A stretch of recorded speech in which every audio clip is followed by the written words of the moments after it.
Aici avem DUT 130, un mixer de la Makita pe acu, baterie 5 A, foarte bun pentru așa ceva, reparații mici cum am aici, e super, îl recomand.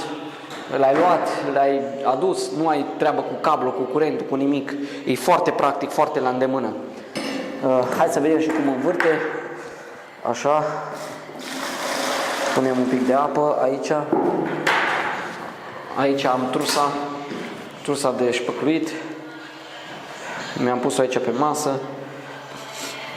Hai să vedem cum învârte și cum se comportă la așa ceva. Bun, învârtim rod band cu el de la Knauf. Punem materialul aici, nu iese. Bun, asta este.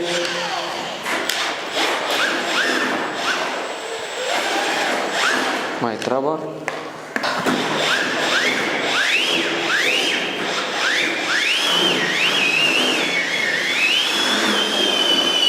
Chiar are forță.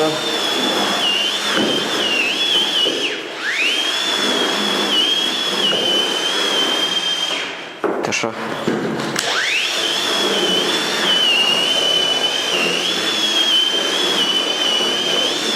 Gata, e gata. Îl bag aici în apă.